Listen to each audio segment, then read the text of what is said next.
Saka ka na ba sa traffic? Traffic dito, traffic doon. Sobrang init pa. O gusto mo na rin magmotor kagaya nila?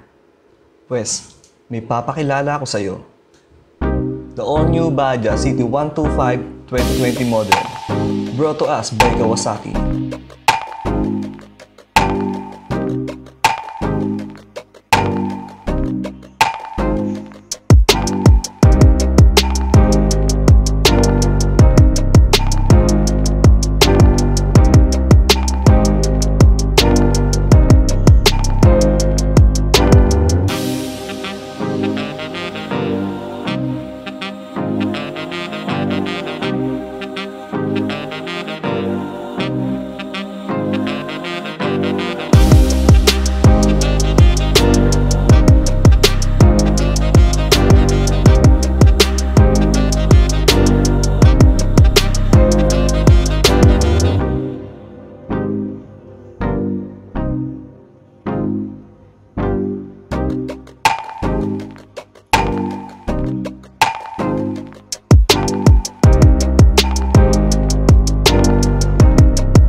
Before we continue, please subscribe to my channel and like and share. Thank you. Bakit Baja? Si Ray niyan, di ba? Ano masasabi niyo? Somebody touch my spaghetti!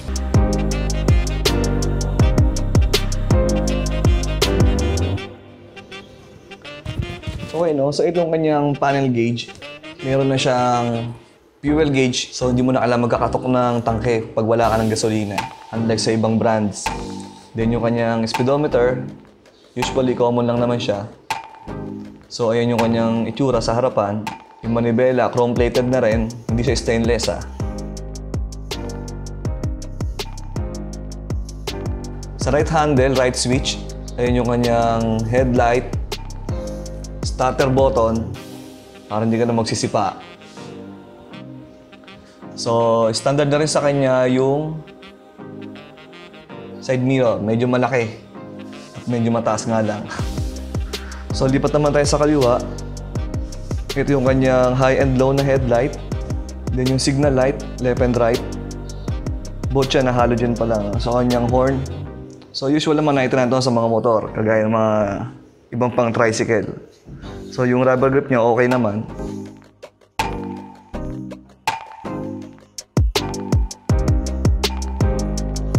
So ito, yung makikita nyo parang arrow pataas, yun yung kanyang choke, din yung kanyang passing light. So pag nag-passing light tayo, pag ikaw ang unang pumindot, ikaw ang titigil. Okay, so ito yung kanyang harapan. So kita naman medyo mataas yung motor compare mo sa ibang motor sa mga price range niya. So kung ikaw yung mga 5 pababa, medyo flat ka na rito. Then ito yung kanyang signal light. So ito yung kanyang telescopic. Yan, mas mataba yung compare mo sa ibang brand. Di gaya na iba, medyo payat. So yung kanyang tangke, 10.2 liter. Then ang kanyang reserve is, I think nasa 2 liters. So chrome-plated yung kanyang takip. So ito naman yung kanyang Shariani fork na tinatawag nila. So mas makapal nga siya. Then yung kanyang rim, standard size, usual, 2.75. Then kulay gray yung kanyang kulay, ng kanyang fork and hubs. So sa drum brake assy naman, mas nilakihan siya, alam ko, compared sa ibang motor. Unlike doon sa mga CT100. na unang labas. So mas malakas yung kanyang braking power. Then yung kanyang tapalodo plastic, tingin ko mas okay to para rust proof. Tsaka shiny black ang kanyang kulay. Then yung headlight niya, 35 by 35 watts na halogen, high and low. Signal light ganun din. Halogen type pa rin. Tawag na doon peanut bulb. So ito yung kanyang mukha with chrome na logo Baja emblem. So yung kanyang upuan, mas mahaba.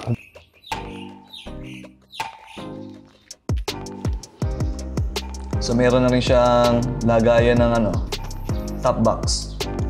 Hindi mo na kailangan bumili. Then kompleto yung pairings niya.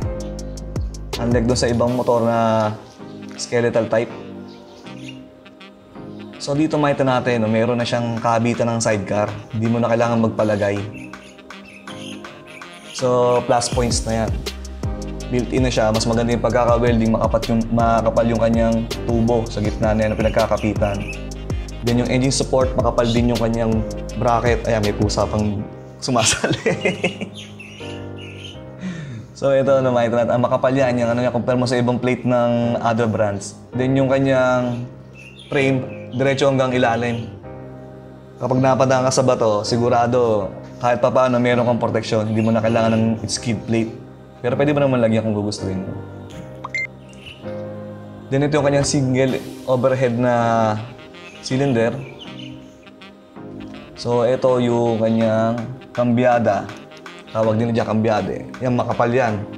Then chrome plated na rin. So maganda ito pinag-isipan kasi meron na siyang kulay black na rubber sa bawat tungtungan. Then ito yung para sa Euro 4 yata yun. Sa emission lang naman. Then yung fuel cap niya, hindi ka na rin bibili, meron na siya. Pag naubusan ka ng gas, taas mo lang. Reserve na yun.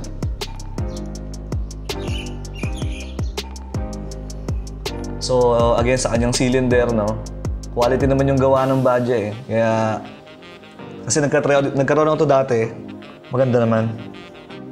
So ito, maganda yung carburetor niyan. I'm not sure kung 22 o 24 to eh.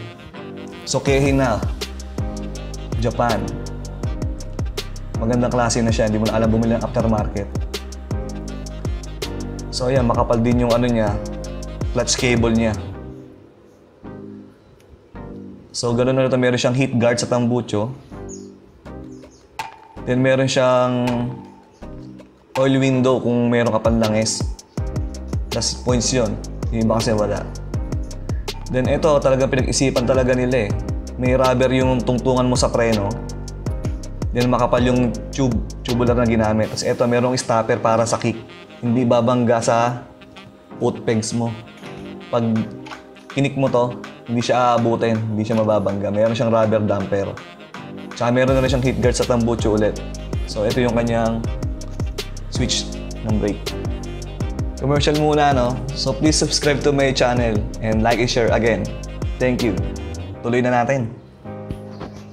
So ito yung kanyang foot peg, ordinary lang. So mukha naman maganda yung mga pagkaka-welding. Then yung sprocket niya, ang pagkakalam ko, 14 yung harap, 44 yung likod. So medyo malaki na siya. Then meron na siyang chain cover. Yung shock niya, dalawa yan eh. Tinanggal ko yung dalawa sa likod kasi medyo matigas. Para kang nakaupo sa punong kahoy pag umaandar. So ang chain nga pala nito, 428 yung may H. Makapal pag nagpalit kayo. Then ito yung kanyang center stand. So mukha namang okay naman.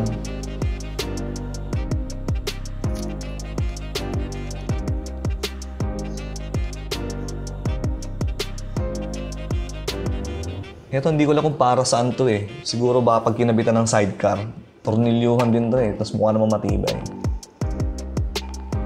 Then ito naman sa kabila, sa right side, tungtungan. So makita niyo yung swing arm niya, makapal, may reinforce na siya. Dire-diretso siya all the way na hanggang dulo. Papunta sa may kabitan ng strap ng gulong. Then yung normal na kanyang sa ehe, then yung drum brake sa likod. So medyo malaki na rin. Alam ko kamat siya ng HD3. Then same, ito yung lagay ng shock niya sa likod na additional. Kabit nyo na pag nilagay niyo siya ng sidecar.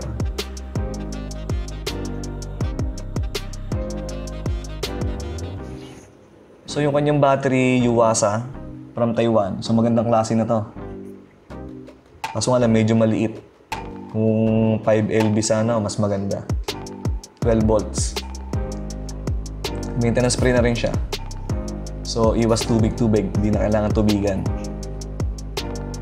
Then yung wirings niya mukha namang solid. So ito yung pipe niya, meron siyang heat guard and then heat guard again. So safe na safe.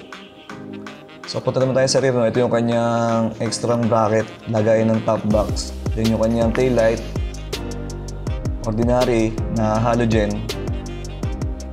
Then yung kanyang tapalodo, normal lang din, okay lang naman.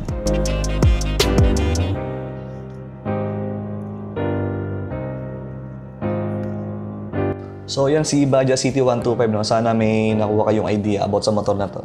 So thank you ulit, and once again, please subscribe and like my channel. This is Pops Joe from Dad's Cabin. Thank you.